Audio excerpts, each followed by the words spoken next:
ہے کہ ہمارا یہ موقف ہے کہ 2.5 سال سے انہوں نے پارلیمنٹ کو نان فنکشنل کیے رکھا اور آج جو ہے وہ مذاق بنا کے رکھ دیا ہے. تو اس پارلیمنٹ کی کوئی افادیت نہیں ہے اور اس پارلیمنٹ میں رکنے کا جو ہے وہ کوئی نہ تو اس میں کوئی جمہوریت کی کو خدمت ہوگا اور نہ ہی اس قوم کی وہ خدمت ہے. تو یہ ساری ذمہ داری جو ہے یہ حکومت کے رویوں کے اوپر ہے, اسپیکر کے رویے کے اوپر ہے, وزیر اعظم جو سو کالڈ ہے سلیکٹڈ اس کے رویے کے اوپر ہے. اور آج انہوں نے یہ ثابت کر دیا کہ ان کے نزدیک کوئی جمہوری روایت نہیں ہے, کوئی اخلاقی روایت نہیں ہے اور اس پارلیمنٹ کی کوئی اہمیت یا کوئی توقیر جو ہے وہ ان کی نظر میں نہیں ہے. یہ بل جو ہے یہ ایک کیبنٹ کمیٹی انہوں نے بنائی تھی 28 جنوری 2020 یعنی تقریباً 1 سال پہلے, اور اس میں جو ہے وہ انہوں نے الیکٹورل ریفارمز کی جو ہے وہ بات کی. یہ بتا دیں کہ 1 سال میں انہوں نے اپوزیشن کو ایک مرتبہ بھی آن بورڈ لیا, اپوزیشن کو ایک مرتبہ بھی انہوں نے جو ہے وہ کانٹیکٹ کیا ہو کہ جی یہ الیکٹورل ریفارم جو ہے وہ ہم کرنا چاہتے ہیں. تو جب 1 سال میں انہوں نے جو ہے یہ اپوزیشن کو آن بورڈ نہیں لیا اور اس کے بعد یہ بل جو ہے یہ 29 اکتوبر 2020 کو ریفر ہوا ہے لا اینڈ جسٹس کمیٹی کو, اور 29 اکتوبر 2020 سے وہاں پہ پڑا رہا اور پھر ایک دن اسے اٹھایا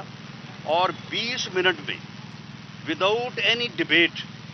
without any notice to opposition 20 منٹ میں جو ہے وہ اس کو پاس کر کے جو ہے وہ ادھر یہ ہاؤس میں لے آئے ہیں. اور اب ہاؤس میں لا کے مقصد صرف اور صرف ایک ہی تھا کہ کس طرح سے جو ہے وہ ہم اپوزیشن کے خلاف جو ہے بد زبانی کریں, اپوزیشن کو گالیاں دیں. اور پھر خود انہوں نے کہا بھی کہ جی ہم نے یہ بل جو ہے وہ صرف اپوزیشن کو جو ہے وہ ایکسپوز کرنے کے لیے پیش کیا ہے, جبکہ آج وہ خود ایکسپوز ہوئے ہیں. یہ پارلیمانی تاریخ میں کبھی ایسے نہیں ہوا کہ حکومتی اراکین جو ہیں وہ اپوزیشن کے احتجاج کے باوجود 9 اسپیچز کریں, اور 9 اسپیچز کرنے کے بعد جب اپوزیشن کو ٹائم دیا جائے اور صرف ایک آدمی جو ہے وہ اپوزیشن کی طرف سے بات کرنی شروع کرے تو منسٹر, ایک سینئر منسٹر جو ہے وہ اٹھ کے جو ہے وہ کورم جو ہے وہ پوائنٹ آؤٹ کرے. اور یہ ان کے لیے پھر کتنا شرمندگی کا باعث ہوا کہ اس کے بعد جو ہے وہ کورم جو ہے وہ اپوزیشن نے اپنی اسٹرینتھ جو ہے وہ پورا کیا اور اس کے بعد جو ہے وہ راجہ صاحب نے جو ہے وہ اپنی بات کی. تو اس میں جو اپوزیشن نے جو احتجاج کیا وہ جسٹیفائڈ تھا, اور اپوزیشن کا جو موقف ہے کہ پارلیمنٹ کو بے توقیر کیا گیا ہے, پارلیمنٹ کو نان فنکشنل رکھا گیا ہے یہ تقریباً پورے جو ہے وہ 3.25 سال. تو اس لیے اس ادارے کو عوام کے مفاد کے لیے کام نہ کرنے دینے اور اس ادارے کو جو ہے وہ اس میں گھس بیٹھیے بٹھانے. یہاں پہ کم از کم 70 لوگ ایسے بیٹھے ہیں کہ جو یہاں پہ بیٹھنے کے حقدار ہی نہیں ہیں. یعنی وہاں پہ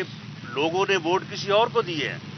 لوگوں نے کسی اور کو مینڈیٹ اختیار دیا ہے کہ وہ جا کے پارلیمنٹ میں جو ہے وہ ان کی نمائندگی کرے, اور یہاں پہ وہ سلیکٹڈ جو ہے وہ آ کے یہاں پہ بیٹھا ہے. تو اس پارلیمنٹ کی جو ہے وہ کوئی اہمیت جو ہے وہ اس گورنمنٹ نے نہیں رہنے دی, اور اپوزیشن کا پی ڈی ایم کا یہ موقف درست ہے